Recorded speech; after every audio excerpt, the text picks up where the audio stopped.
Peace, Black family. So thank you yet again for joining me on another episode of an in-depth analysis where we take social media videos and pop culture topics, dissect them, and talk about them from an African worldview and an African-centered point of view. And so recently, someone sent me a video of Antonio Brown's interview on The Breakfast Club. Was there ever a time that you felt like you just didn't want to play in the NFL anymore? No, I think I always want to play. I just think the things that you got to deal with playing is the things that kind of make you run away from the NFL. Knowing, owners can't fall in love with players. It's a business. So they got to be more in love with their business than the players. So when you kind of understand the rules, imagine, you being the receiver, you got to depend on the quarterback. The quarterback never invites you over to his house. He never really treats you like a human being. So normally, naturally, as a human, you're going to build resentment. After a while, those resentments, usually turn to anger. And then your anger, turn to your frustration, and now you react in the wrong way. So I think over the course of years, you play these football seasons and you go through all this adversity and dealing with people, the scars from the games, the stats, and you start to reflect within yourself and like, man, damn, I'm a good guy providing a good service for a good quarterback. This guy don't really put me on this level to see me out of eye as a human. So anybody that'll make you frustrated. Yeah. Is that what happened with Big Ben? Yeah, kind of. Now, Antonio Brown has made some very, very powerful statements, right? And this coincides with what Dr. Frances Cress Welsing talks about in her book, The ISIS Paper. If you have not got the book by the late, great Dr. Frances Cress Welsing, The ISIS Papers, I suggest you get that book today. This is the book that inspired John Singleton to write his movie, Baby Boy, okay? But in chapter 9, she talks about how mental health issues, mental health problems are a result of the system of racism, white supremacy. That Black people's declining mental health issues is the fact that we live in a racist white society. That goes hand in hand with double consciousness. That goes hand in hand with cognitive dissonance. She breaks that down in the book where she talks about we're mentally ill because we live in a system of racism. Because Black people measure themselves by a white ruler. And the problem with Antonio Brown and other Black celebrities is that they make it to these levels and they still don't feel complete.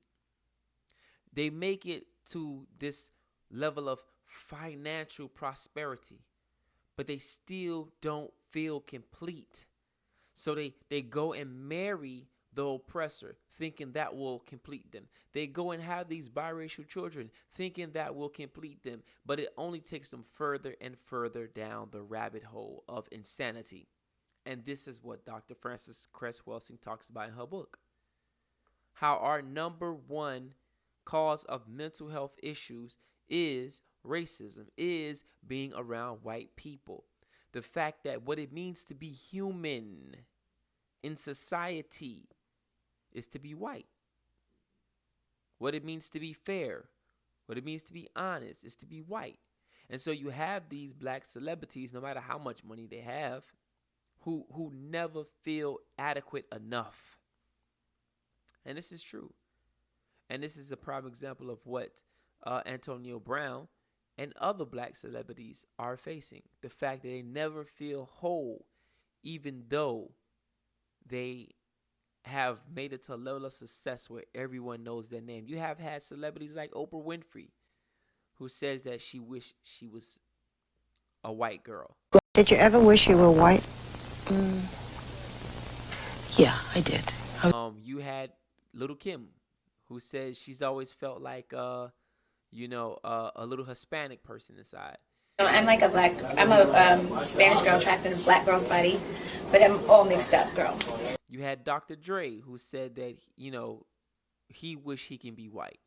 I know when Dre came and had a conversation with me, he said, look, I want something more than anything in, possibly more than anything in the world. And I said, what's that? And he said he wanted to be white. I said, well, look, I ain't God. I can't make you white. You know, I'm a manager and all things. I mean, you can make enough money and you can act white and you can live white, but I can't make you white. And he said, well, Jimmy told me that he can put me on a level where I don't have to cuss on my records and I can live that type of way. He said to Jimmy, you know, and I was shocked. I was like, well, you know, where all this come from? Being black and all of a sudden you want to be white, you know. I tell him the only way to be, you know, white, you probably can never be, but if you can marry a white person and you can have, then your kids more likely to be more white instead of just black. And, you know, I feel we friends because he take my advice because he done it. You know, he married a white lady, he got, you know, missed kids, which is good. Anything is good for those guys to live their life and move forward. So that is what Antonio Brown is suffering from. And that's what all black people are suffering from to some degree. The idea or the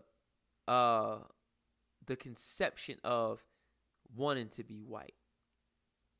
But the only way to get above that is accept and love your African self. But as Dr. Frances Cress Welsing says in her book, the more you get to know yourself, the more you get to love yourself. The more you study your enemy and the system that they set up against you, the more better off you are as an African. So until next time, think black, stay black, love black, support black, and that's real African black power. Love yourself, man.